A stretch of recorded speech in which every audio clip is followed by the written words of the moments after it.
느헤미야 1장입니다.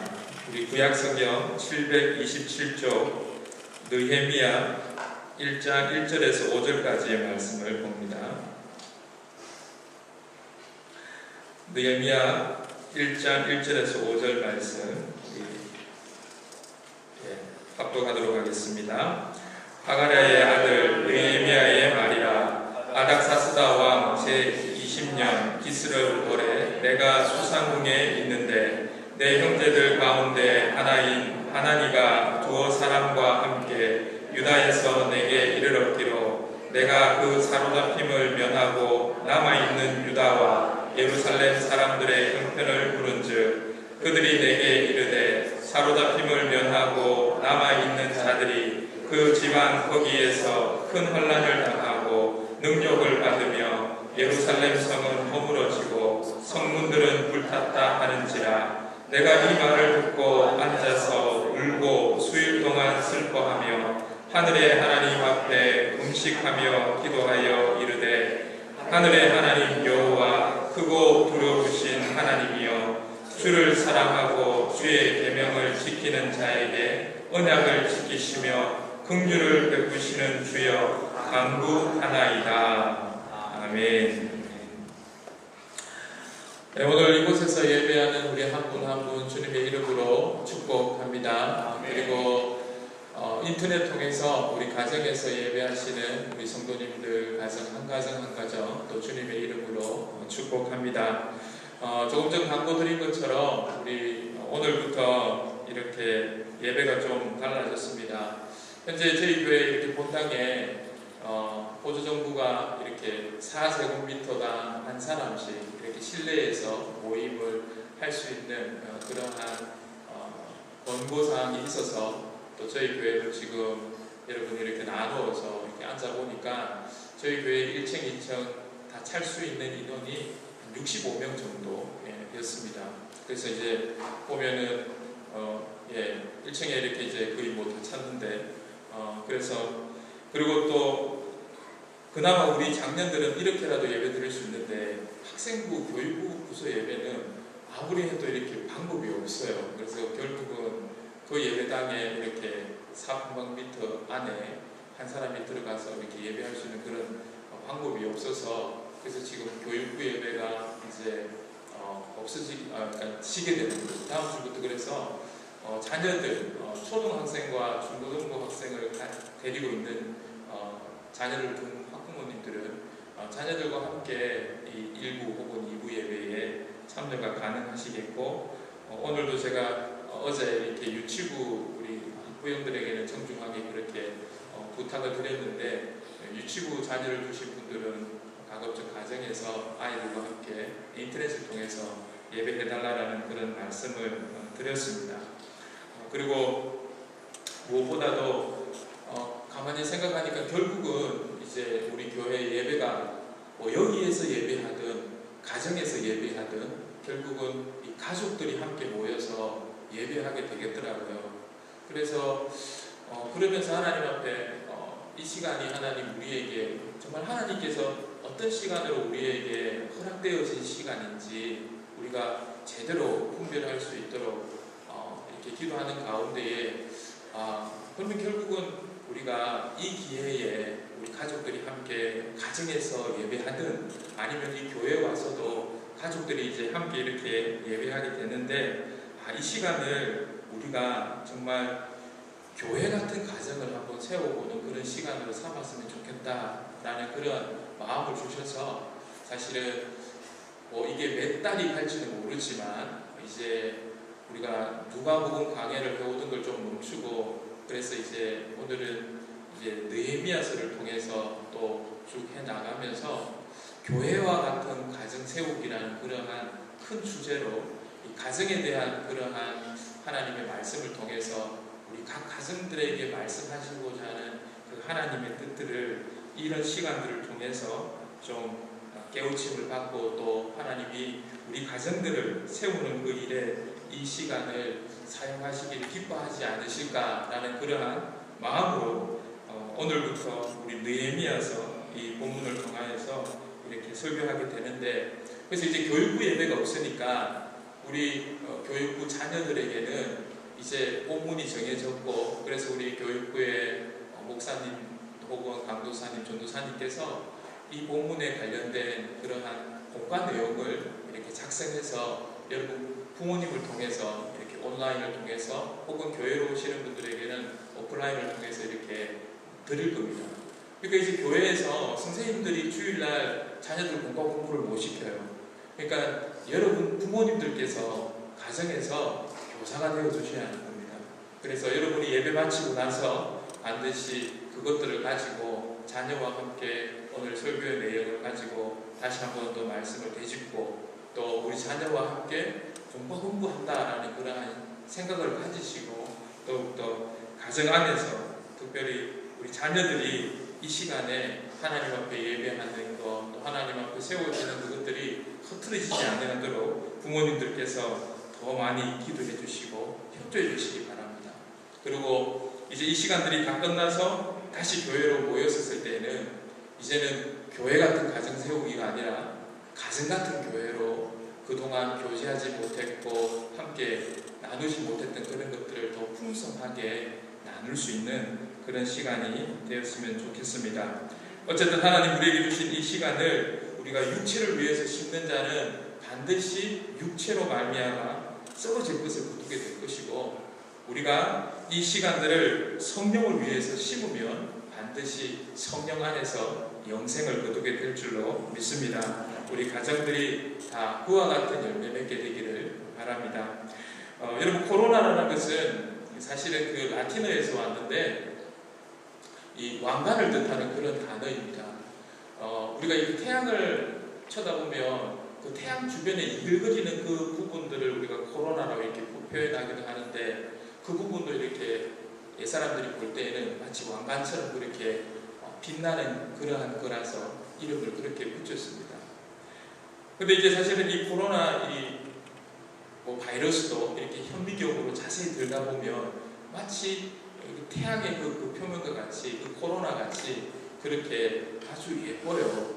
그래서 이 바이러스 이름을 이 코로나라고 붙였는데, 그러면서 이 사순절, 그러니까 이 기간을 지금 지나면서 우리가 이 코로나를 어떻게 보느냐, 사실은 이것을 조금 전에 우리 권사님께서도 기도해 주셨지만 우리가 이걸 두려워하느냐 하나님을 두려워하고 있느냐, 이 사순절 기간에 특별히 하나님께서 이 코로나와 같은 이 면류관, 이 왕관 이런 것들을 우리가 볼 때에 이 고난의 시간을 잠잠히 이 코로나를 우리가 어떻게 바라보느냐에 따라서 이 고난 후에 이 사순절 후에 우리가 감격하며 또 함께 기뻐하는 그 부활의 영광과 같이 우리의 삶의 자리 가운데에도 그와 같은 면류관이 이렇게 보여질 줄로 믿습니다. 그런 의미에서 요즘 이렇게 매스컴에서 많이 화제되는 이 코로나에 관련된 많은 기사들을 한번 떠올려봤습니다. 이 코로나로 인하여서 우리 가운데 먼저 보여지는 좀 어두운 그러한 장면들이 있습니다. 마스크를 구매하기 위해서 길게 늘어선 피곤한 줄들을 바라보면서도 이것을 통해서 좀 이익을 얻으려고 어디에 숨겨두고 매점매습하는 그러한 기사가 눈에 띄입니다. 생필품 사재기로 말미암아 생필품 코너가 텅텅 비어있는 그러한 이 어떠한 슈퍼마켓이나 어떠한 그러한 이 마트에 텅그러한 그러한 정말 쓸쓸한 그런 모습들을 또 보게도 됩니다. 무엇보다도 화장지를 구입하기 위해서 칼부림이 났다라는 그런 소식도 이렇게 전해 들으면서 참 이 코로나를 보면서 좀 어두운 면이 아닌가라는 생각을 해보게 되고, 반면 또 밝은 모습도 많이 보게 됩니다. 지금 하루 제일 많은 사망자가 났다고 하는 그 이탈리아, 그 같은 이탈리아 베네치아에서는 지금까지 막 1년에 2천만 명이 넘는 그런 관광객들로 몸살을 앓고 있던 그 운하죠. 그 베네치아 거기에 그 운하가 이제 사람들도 안 찾고 그러다 보니까 물이 너무 깨끗해져 가지고 막 물길을 따라서 물고기 떼가 헤엄치고 백조, 오리가 운하를 따라서 유유히 떠다니는 그런 모습들, 막 마을 주민들이 놀란다라는 겁니다. 그래서 베네치아 운하가 이렇게 맑은 적은 지난 60년 동안 없었다라고 이렇게 말하고, 심지어는 이 돌고래까지도 막 올라와가지고 이 강까지 올라와가지고 그렇게 헤엄치는 모습을 보게 되고, 그 마을 주민들이 아이고 항상 이랬으면 좋겠다라고 그렇게 말하는 그러한 소리. 또 얼마 전까지 미세먼지로 신경전을 벌였던 우리 한국과 또 중국, 그 사이 가운데에서도 지금 대기질이 너무 좋아졌다라는 그러한 소식을 듣게 됩니다.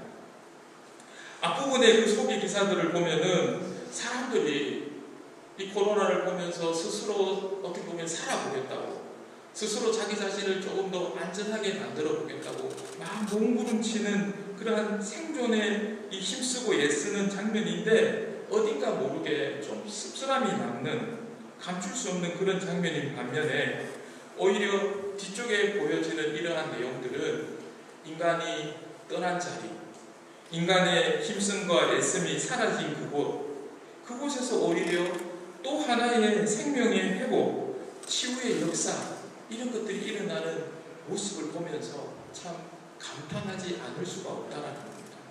과연 이 회복은 누가 하는 것인가? 과연 생명의 회복은, 그 생명의 주권은 누가 가지고 계신 것인가? 너무나 잘 보여주는 그러한 장면입니다. 우리 인간이 힘쓰고 애쓸 때에 오히려 그 모습은 오히려 더 사망의 음침한 골짜기와 같은 그런 모습이라면, 오히려 모든 것을 내려놓고 정말 이 천지 만물을 지으신 그 하나님, 그분을 의지하게 될 때에 그분께서 회복시키시고 그분께서 새롭게 하시는, 그래서 저희들도 이제 그러한 모습을 보면서 생명의 회복이 오직 하나님께 있음을 바라보면서 그 생명의 회복을 이 시간을 통해서 우리 주님을 바라볼 때에 우리 가정들에게도 오히려 이 시간을 통하여서 하나님께서 생명의 회복을 시키시는 그러한 시간들로 삼으시기를 주님의 이름으로 축복드립니다. 그래서 그렇습니다. 정말 우리가 어떻게 보느냐, 무엇을 보느냐, 이것이 너무나도 중요하다라는 것입니다.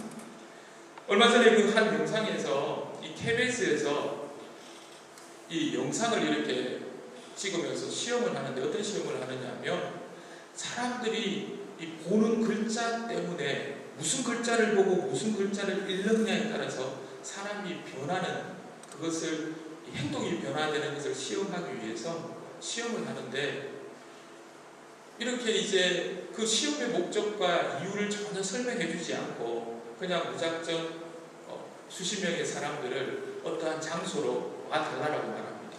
그러고 나서 거기에서 글자가 적혀있는 그냥 카드를 보여주는 겁니다. 그게 답니다.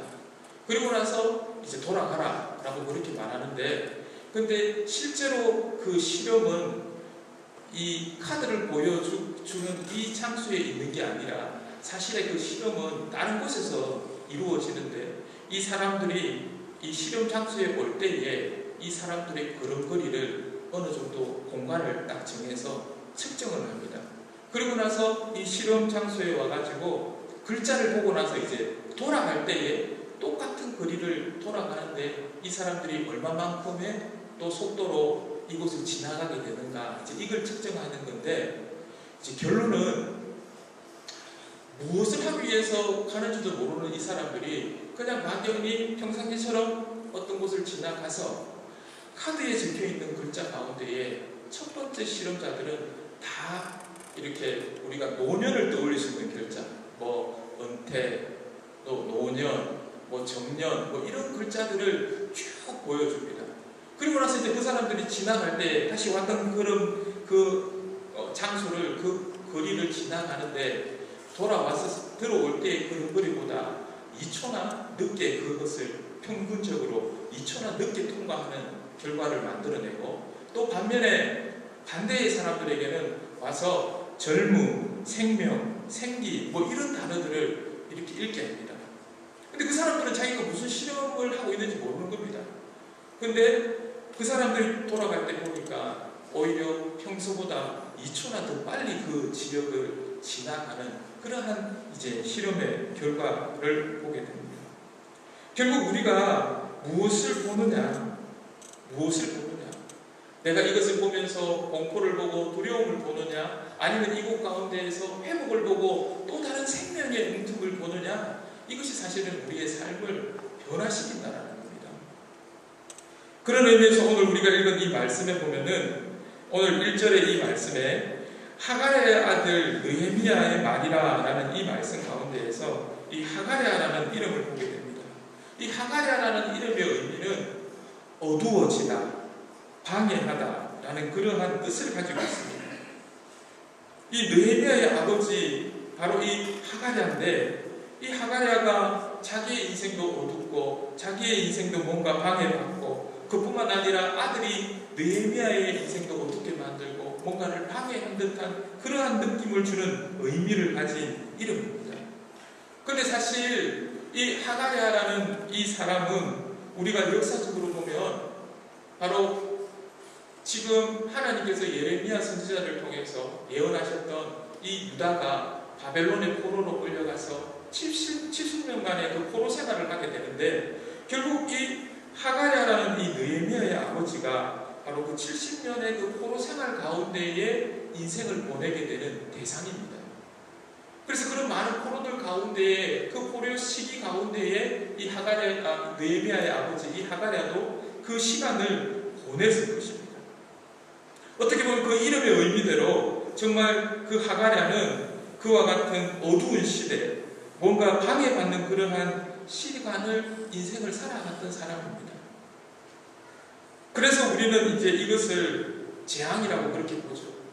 그런데 하나님께서는 사실 뭐라고 말씀하십니까? 요즘 우리가 자주 이 말씀을 너무 읽게 되는데, 예레미야서 29장 10절 11절에서 하나님께서는 이 하갈야와 같은 그 인생, 어두움이다, 방해받는 인생이다 라고 그렇게 다 이야기하면서 이건 재앙이야 라고 말할 때에, 하나님은 너희를 그것을 재앙으로 보면 안 된다, 재앙을 생각하고 재앙을 보아서는 안 된다라고 말씀하시면서 뭐라고 말씀하시냐면, 그건 재앙이 아니라 희망이야, 미래야, 약속이야 라고 그렇게 하나님께서 우리의 시각을 다시금 보라라고 그렇게 말씀하시죠.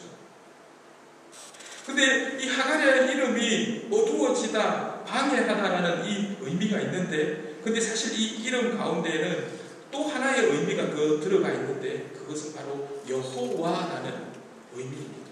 그러니까 이 하갈야라는 이 이름의 전체의 의미는 여호와께서 어둡게 하셨다, 여호와께서 방해하셨다 라는 이런 의미가 있는 것입니다. 우리가 예수님을 만나고 예수 그리스도를 알기 전에는 우리가 가정을 볼 때에 나는 어떻게 이런 부모님을 만나서 우리 부모님이 무능해서, 또 우리 자녀를 볼 때에 저놈의 자식 때문에 우리 가정이 어둡다, 우리 가정이 방해받는다, 골치 아픈 가족이 우리의 인생을 방해한다 라고 그렇게 생각합니다. 하지만 그런 인생이 예수님을 알고 하나님을 믿게 되면은, 그것을 예수님을 통하여서 보게 되면은, 저 자녀가 우리의 가정을 방해하는 것이 아니라, 저 부모가 우리의 가정을 어둡게 하는 것이 아니라, 하나님께서 어둡게 하시고 하나님께서 방해하시고, 그런데 이것이 어두웠던, 이것이 밝았던, 그것이 하나님께서 하신다라는 것이 믿어지는 인생은 그 장면들이 전혀 다르게 고백되어진다라는 것입니다. 그래서 이 모든 것이 하나님께서 계획하셨다라는 것이 믿어지면 이 인생은 비록 어둡게 보이는 인생이라도, 비록 방해받는 것처럼 보이는 그 인생이라도 하나님께서 이곳 가운데에서 계획하시는 것이 있다라는 것이 믿어지는 거죠.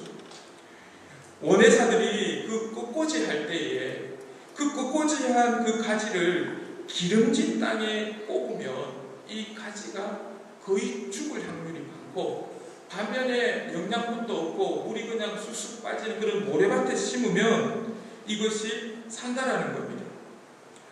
왜 이 그 꼬지를 모래 땅에 심었는데 더 잘 사느냐? 그 이유는 영양분이 적기 때문에 잘 산다라는 겁니다. 식물이 단기적으로 금식을 하게 되면은 자기 안에서 이거 뭐 먹을 것도 없네, 이거 살기 위해서 힘써야 되겠네 그러면서 그 잘려진 단면에 모든 이 생명의 에너지가 다 집중되어서 살아야 돼 그러면서 힘을 발휘해서 새로운 그 단면에서 뿌리가 나기 시작하고 영양분을 찾아서 그 뿌리를 뻗치기 시작하므로 훨씬 더 그 생존의 확률이 높아진다는 것입니다. 그렇기 때문에 그 꽃이 한 것이 살려 그러면 기름진 땅에 심는 게 아니라 반드시 모래 땅에 심어야 되는 겁니다. 우리는 그냥 기름진 땅에서 심는 것이 당연히 더 잘 자랄 거라고 생각하는데, 더 빨리 뿌리를 내릴 거라고 생각하는데, 하지만 그 생명의 원리는 전혀 다른 곳에 있었다라는 것입니다. 농부이신 그 하나님께서 우리를 자라게 하실 때에, 우리를 가꾸실 때에, 나보다도 나의 삶을 너무나도 잘 아시는 그 하나님께서 우리의 인생 가운데 때때로 방해처럼 여겨지고, 때때로 몸이 건조하고, 때때로 아무런 삶의 영양분이 없을 것 같은 그러한 인생의 자리를 인도하시는 그 이유, 그 자리 가운데서도 좋으신 농부 되시는 하나님 아버지는 우리에게 오히려 더 풍성한 생명의 열매를 맺기 위해서 그 과정을 사용하시는 것입니다.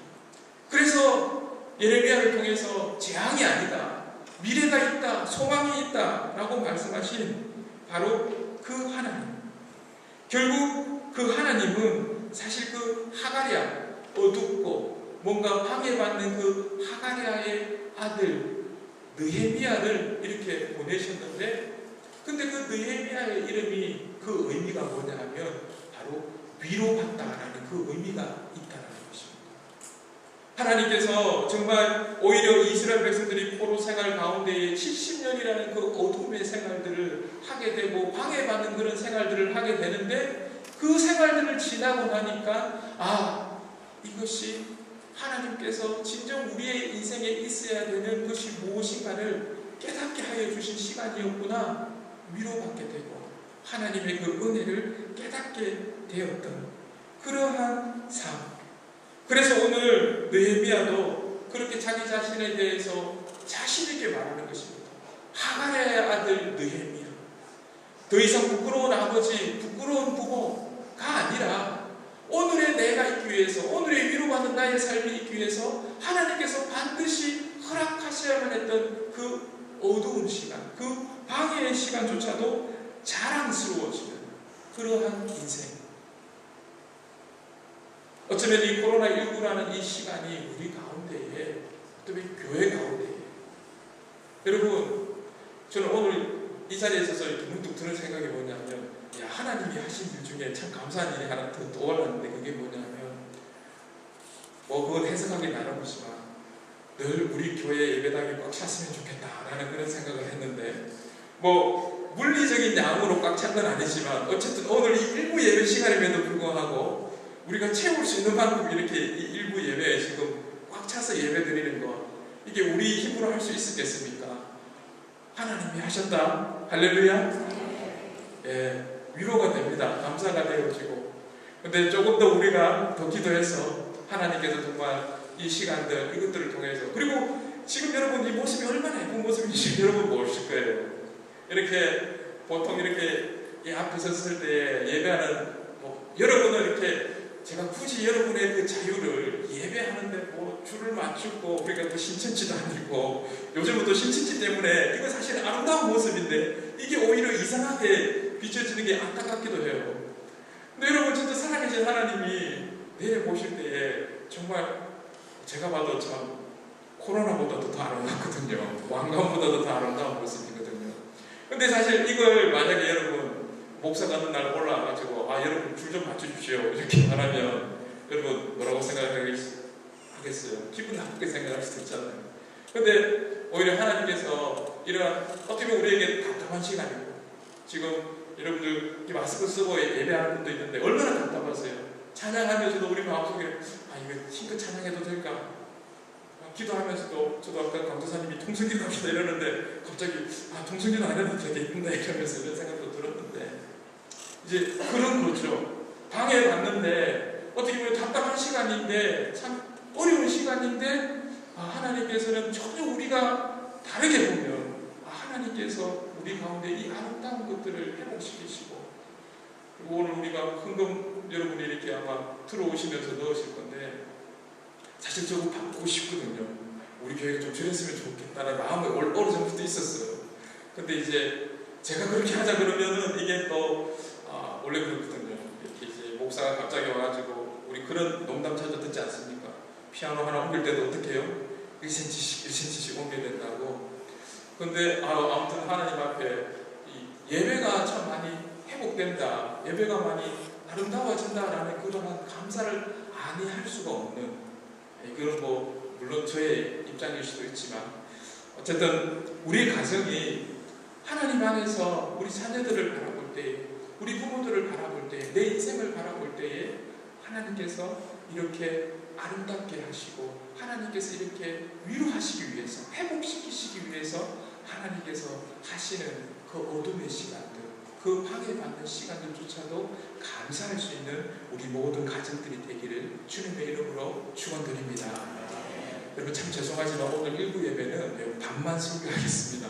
왜냐하면 우리가 이 영상의 문제가 우리가 이 처음 하는 거라서 좀 시간을 많이 확보해서 우리 가정에서 예배하는 분들을 좀 배려해서 그래서 제가 이거 설교 원고를 나머지 반 원고를 인터넷 홈페이지를 통해서 올리든지 그렇게 또 하도록 하겠습니다.